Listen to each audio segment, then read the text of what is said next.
What is up, everybody, and welcome back to another episode of A Carpenters Punchlist. Today is 100% a punch list day. I have all kinds of things that need to be done ahead of subtrades on 2 different houses. So without further ado, first stop is our Timberframe house. Pocket doors to set, built-in water bottle dispenser to rough into the wall before drywall. Couple pipes hanging downstairs that need to be dealt with before drywallers get back. One wall to build out in the kitchen to account for cabinets that will be coming in after mudding is done. A little bit of insulation to patch up in the garage so they can finish up their drywall in there. And I think after that we're off to another site. Just got to make a couple phone calls to get the ball rolling on the rest of the sub-trades for this job. Once I get all this stuff done today, I can bring the drywallers back in here to finish up.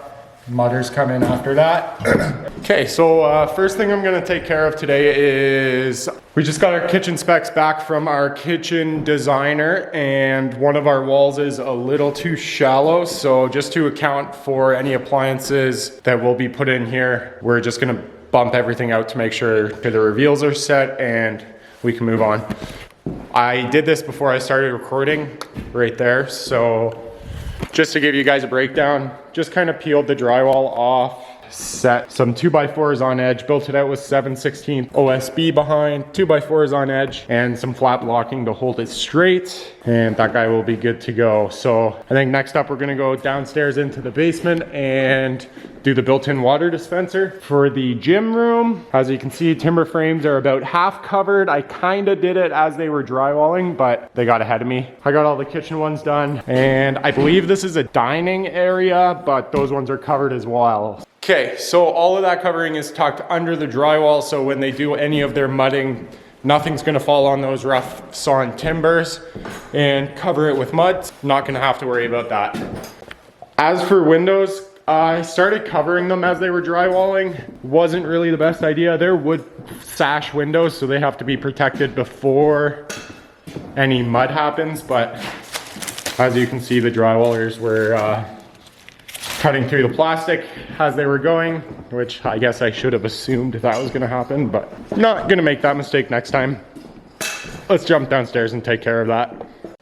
Just scrolling through the user manual for this built-in water dispenser, it doesn't actually look like I have to add any blocking, because it looks like there's a nailing flange around that's gonna sit perfectly in the stud cavity. So 47 inches to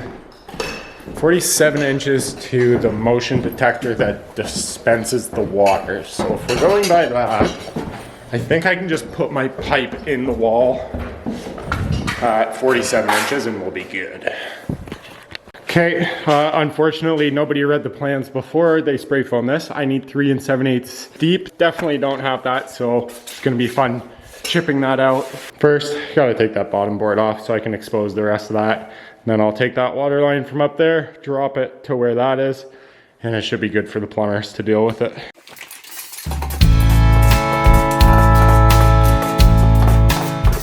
The middle screwed in, you unscrew working from one side, your one side's gonna drop and shear off screws. So just leave your middle screws screwed in, unscrew both edges to the middle, and then drop them in.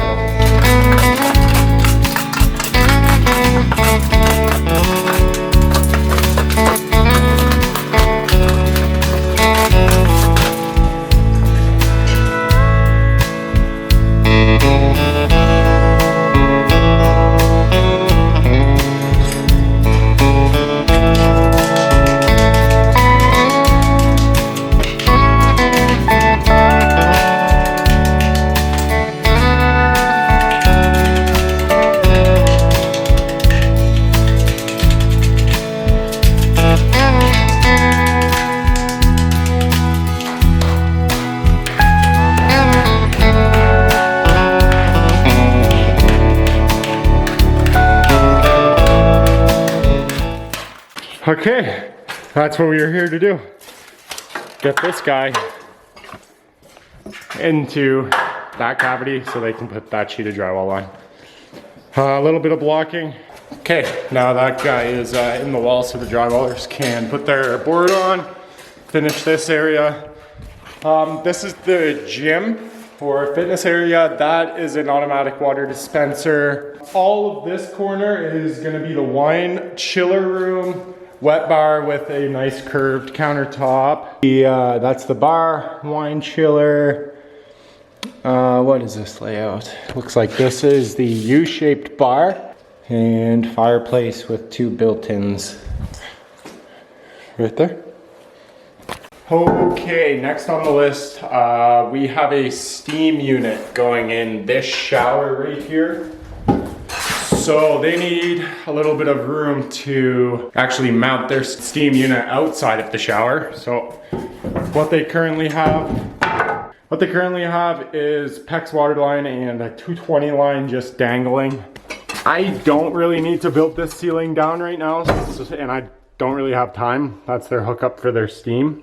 I'm just gonna run a 2x4 ledger 16 inches down and tell them to drywall up to it. That will get them out of here and get their boards on, and it will allow me to come back after they're done drywalling to build that bulkhead, which will never be an issue. So we're moving right along. Pocket doors in new construction are actually pretty easy to set. Basically, this opening should be plumb when they framed it. I always double check it to make sure that it is. This one was pretty good within an 1/8. So this frame is pre-assembled. It will slide perfectly into the opening that the framers have pre-framed for us. All you do, screw it all the way around, screw your top corners of your track, screw it down to the floor. The place you're gonna put a level on is this face right here. If this is out of level, you'll see that reveal with your door. Or what you can do is adjust your trim after you set this frame, after the drywall is done, after the mud's on.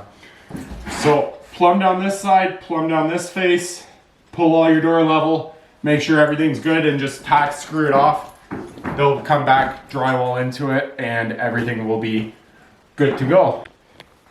So as I said, screws in the top first lined up to your 2x6 header, screws down the back wall wherever it falls level. Level up this side and tack your bottom so your door can't shift in and out that way, and then you're good to go. Leave it until after drywall.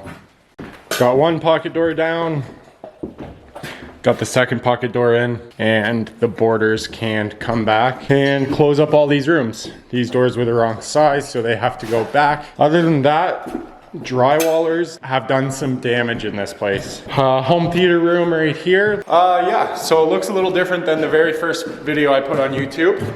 I believe I was insulating and sheathing a mechanical room, so make sure you check that one out. Drywallers have done some damage in this house over the last couple days, and looks like they got pretty much all the boards on. I still have a few of the timber frames to wrap, but I'm not too worried about it at this point. I'm really just more interested in getting drywall done and getting mudders in here. The house is ready to go for them. Kitchen walls built out, everything's done in the basement that needs to be done. I'll give the drywall foreman the call and tell him he's good to come back and drop his sheets on whenever he has a free minute. This place will be cleaned up today. We got another couple guys coming to site just to help us get caught back up. That's all garbage drywall out there, so that's got to be cleaned up. All under there has to be cleaned. That has to be cleaned. We had a little bit of water leaking issues after we insulated because, I don't know, wrong process. You know the story. Anyways, put insulation back up in there so they can close their ceiling in and tape everything off. And I think that'll be all for this house for the day. Overhead garage doors are called and scheduled to come in next Friday on the 13th. Ooh, Friday the 13th. Probably a bad day to install doors, but we're gonna do it anyways. Siders need to come back to cap all of the metal above the doors so they can hang their track onto it and not worry about it. Stone is being dropped here on Saturday for the exterior of the building. I think the siders are pretty much done. We've got them wrapping up a couple other of our houses. This one is definitely coming together. We're still pretty far out. Mudders and tapers will have this house probably for 2 months or so, getting it all finished up.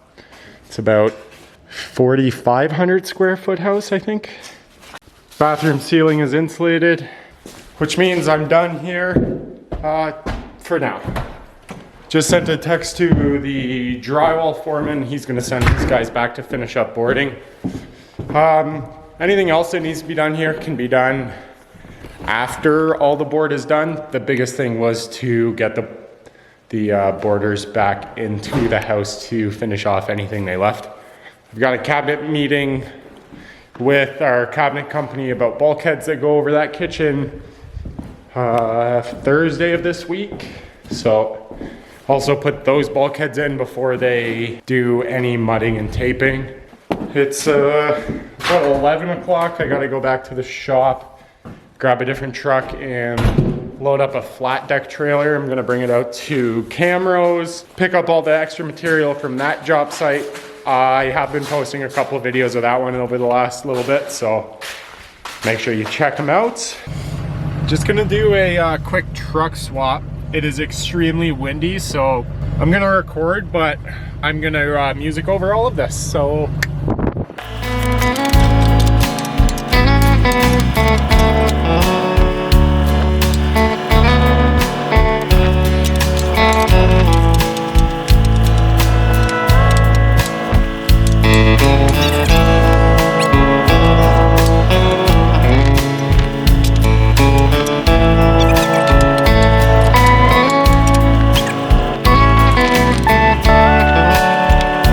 Okay, I got the other truck out of the way. Got to get this truck hooked up and then we are on the road.